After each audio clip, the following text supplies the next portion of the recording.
Hey there, friends. A lot of crazy stuff happening, kind of unusually for this time of year. Typically, the rolling into the Christmas season after Thanksgiving is somewhat of a slow news cycle, if you want to call it that.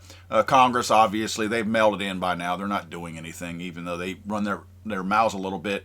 They have no real intention of doing anything. They can't wait to go home. The news cycle itself is sometimes kind of slow because they're not conjuring up stories. They're not exaggerating stories because in many cases the general public is a little bit distracted. You've got bowl games, if you're a big college football fan, that dominates the media. And the holidays, obviously. People are very much distracted between Christmas shopping, the Christmas shows that they're watching instead of the news. All that stuff typically makes this time of year slow. But it ain't slow this year.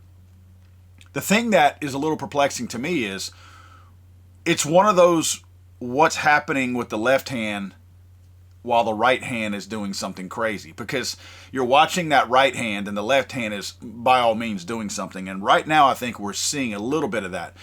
Totally distracted as a nation with the whole CEO murder up in New York City of the insurance CEO, right? That has captivated the news for the last week and a half, right? A couple of other things have too, more specifically and recently, the drone issue. Now, I wonder if the CEO thing wasn't a distraction from the drone issue, because we're still not getting a clear answer from the federal government. The federal government says, we know that these drones are not a threat, but we don't know anything about the drones or who they belong to. Well, then how do you know they're not a threat? I mean, just real quick, if there was a guy, let's say at a nursery school or a preschool or an elementary school, in a yellow raincoat with a clown mask on, and he had a roll of duct tape in one hand and some rope in the other hand and a bag of candy hanging off of his arm, and had a real mysterious look to him, and you walked up to the resource officer and said, hey man, who's that guy over there? If the resource officer looked at you and said, I have no idea, but he's no threat to anybody in the school, would you believe him? We're dealing with the same thing here with this federal government. But that's a story for tomorrow. I'll get more into the drone stuff tomorrow because a little bit more information is seeping out.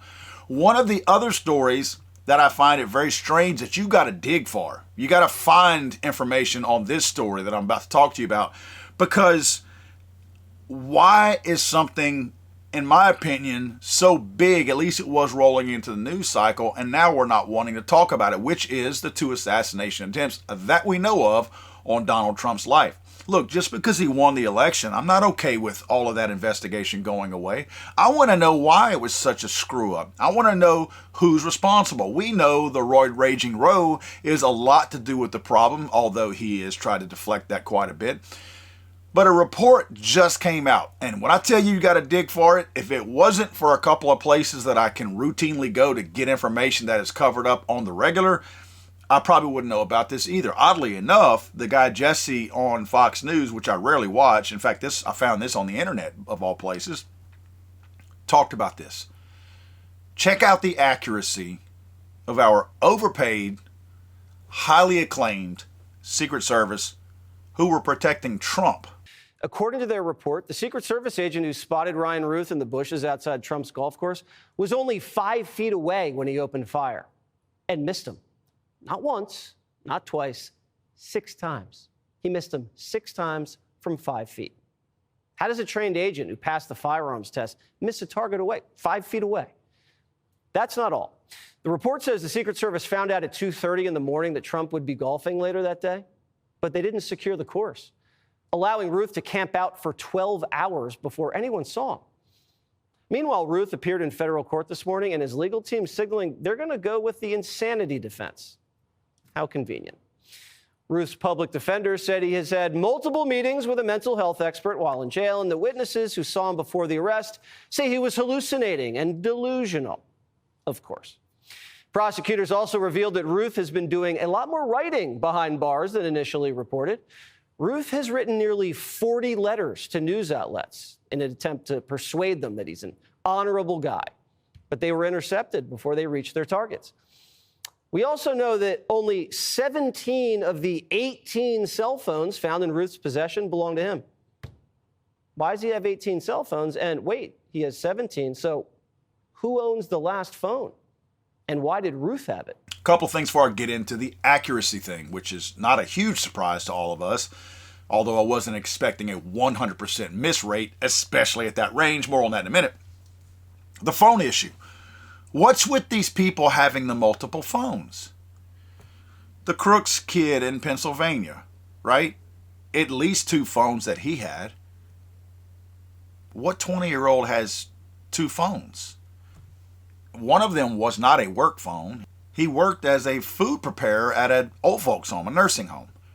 So it wasn't a business phone there. So do you know that many 20-year-olds that have multiple phones? And if you do, why? Why do they have multiple phones? I own multiple businesses and I don't have use for I have enough trouble keeping track of one phone. You think I want to answer 2? You think I want to return the text for 2? There are reasons why people have multiple phones.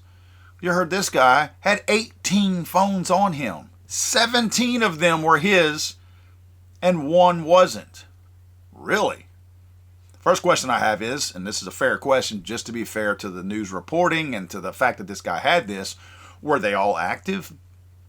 I would be way more concerned if they were all active because, let's face it, people with bad credit that jump all around, they may not exactly have what you would consider a, quote, burner phone, but in many cases, especially with bad credit, it's possible that it's one of those pay-as-you-go phones, and then once you move to another area or something like that, that phone's not applicable anymore, and you need to buy another one from the new person that you're going to be paying to play with and all that. But 18, and who's the 18th one from? Again, 17 were his, 18 otherwise. And the Luigi dude, the CEO assassin, he apparently had 2 phones, right? Didn't they say that they found him with a phone, but he had also allegedly ditched one in Central Park? So again, with the multiple phone thing, if somebody has multiple phones, well, look, we all know the answer to this. If somebody has multiple phones, why aren't we hearing who those other people are on the other phone? In other words, does this phone call mom, dad, and all my friends, and this one call the feds? Or do both phones call everybody?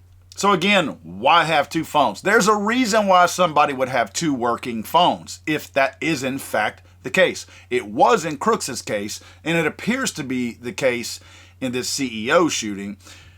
As far as this Florida shooter at Trump, they have not said if these 18 phones were active. So again, jury's still out on that.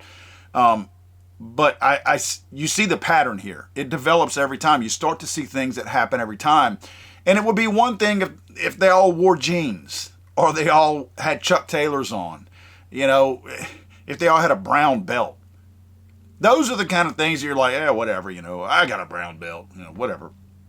That's not the case here. These are very specific and odd instances. Again, I know some of you are going to get in the comment section and go, I've always had 2 phones. You probably don't just have 2 phones. You got a reason for those second phones, which is my point.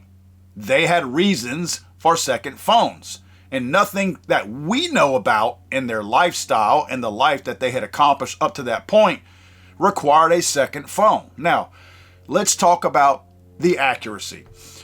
Who here is surprised that law enforcement is missing all of these shots, especially in a high-stress situation?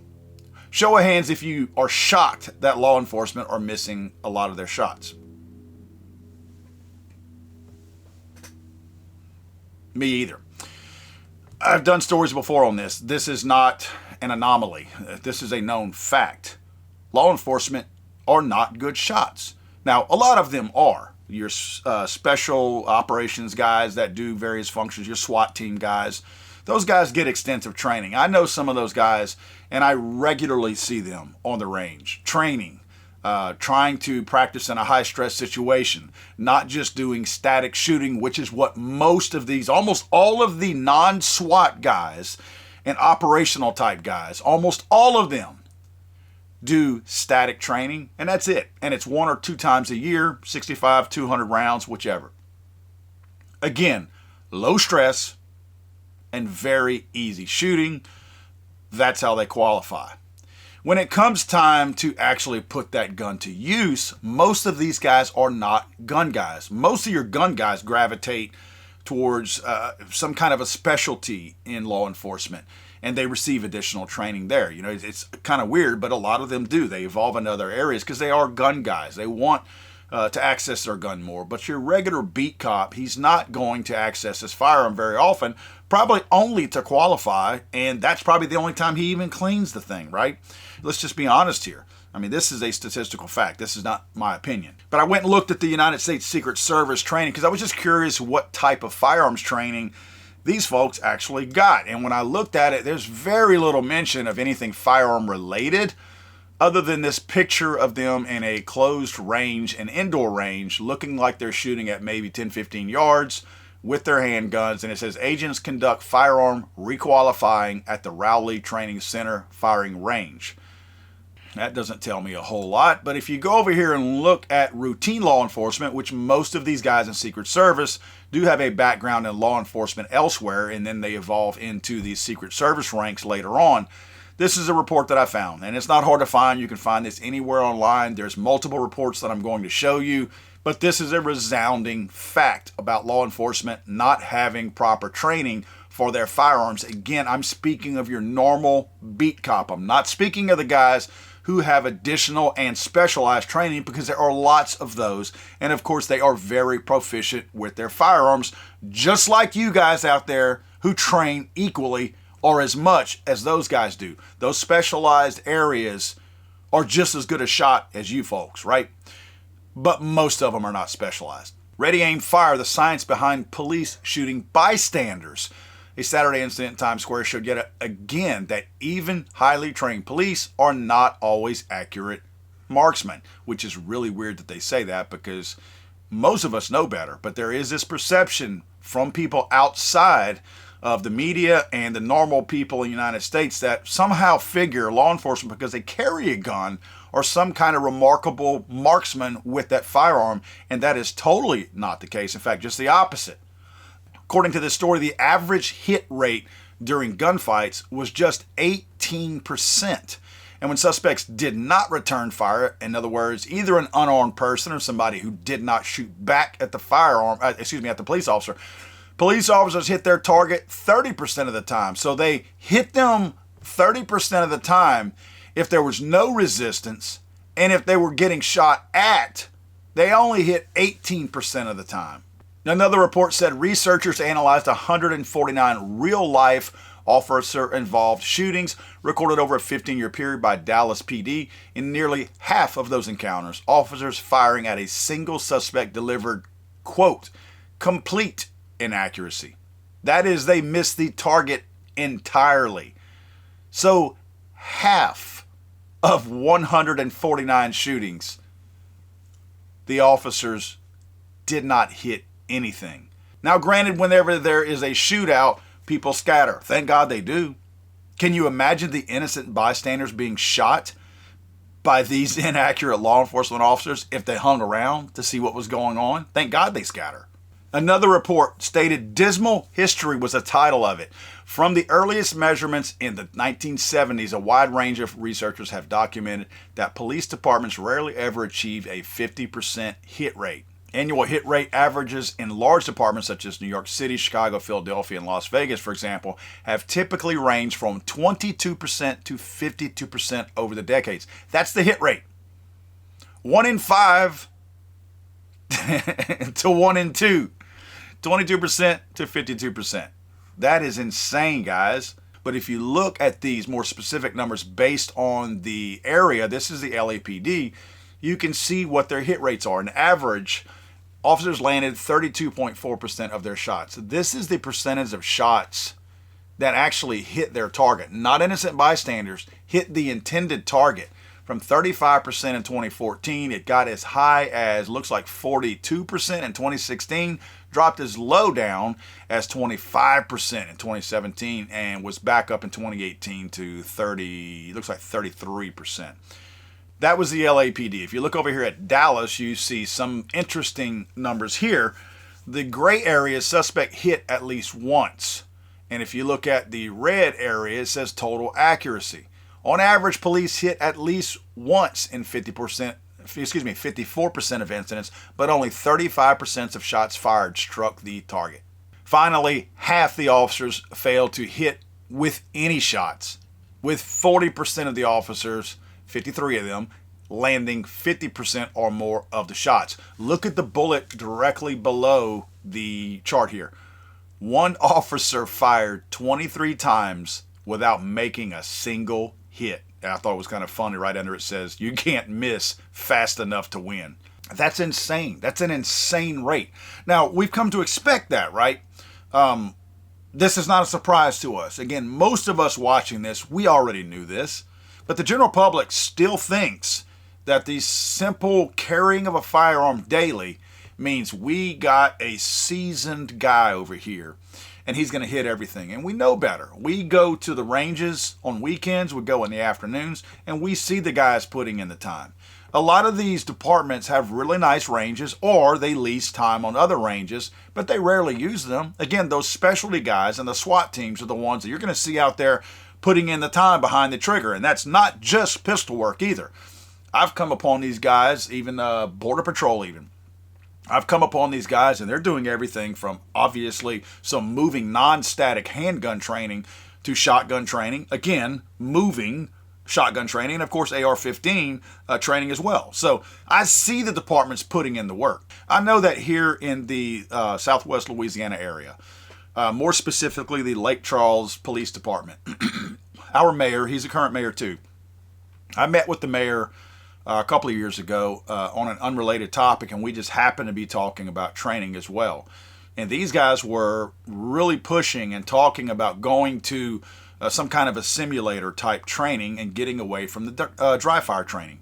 That's probably one of the worst ideas I've ever heard coming from a non-gun guy. Because one of the biggest things, and we hear it all the time, is people who don't routinely fire their firearm, when they do have to pull it and use it for the first and only time in their life, just that simple report of that live round, unsuppressed, with no ear protection, alone can send the body into a small amount of shock, which might actually be adding to the inaccuracy of most of these officers here. Because figure, they're not getting much training. When they get training, guys, they got ear protection. So whenever they're having to draw their firearm after not having used it for an extended period of time throughout the year, and maybe for years, they may never have heard a round being fired without ear protection. And then bam! Now, granted, there are everything from adrenaline and everything else starts to kind of block that out. I know some of us has probably shot before without hearing protection, and depending on the type of situation, adrenaline kind of blocks that a little bit. So that may help a little bit in some cases, but you're also getting that additional adrenaline dump whenever they are having to use their firearm in the line of fire. So I do believe that the lack of hearing protection training like that, and I'm not suggesting you train without hearing protection, but I mean, let's face it, that's an additional thing that you're dealing with that you have never dealt with before in some cases. And I think that has an effect, right? Now, doing research on accuracy, I ran across some other stats that were a little interesting to look at. I wanted to share those with you. Some of them made me chuckle a little bit, just knowing what people are going to say and what people are going to think just naturally. But some of them were a little eye-opening to me. Black suspects were significantly less likely to be hit than white suspects. Well, I wonder why that is. And I wonder why the BLM folks are not applauding that. I don't hear them saying that. If you listen to them, you would think that black people were apparently easier to hit, or people were focusing more to try to hit them because they want to act like that's what law enforcement are trying to do, kill off all the black people. So odd little stat there. And notice they put the word significantly. So apparently this is not a very small thing. Apparently there's a pretty big gap between black suspects being hit with a firearm by law enforcement and white suspects. Look at the next one.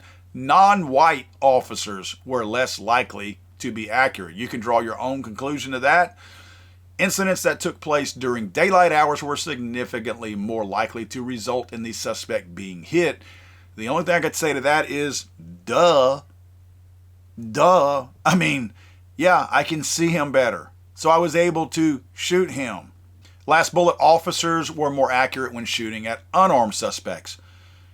I mean, that's just kind of a condition of not being shot at, right? I'm not going to make fun of these guys because I kind of understand it. as a little old citizen, if I'm shooting at somebody, they're attacking me. My life is in danger. So I do feel that threat.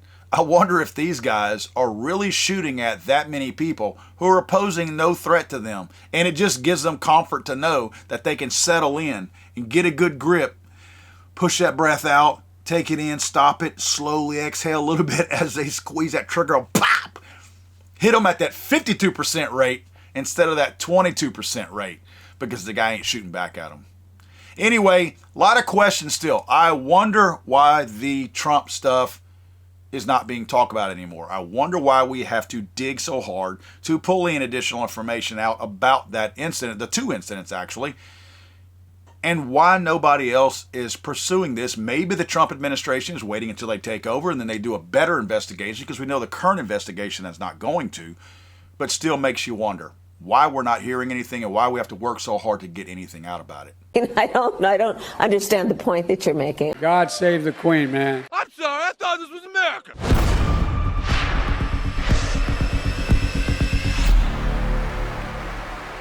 He's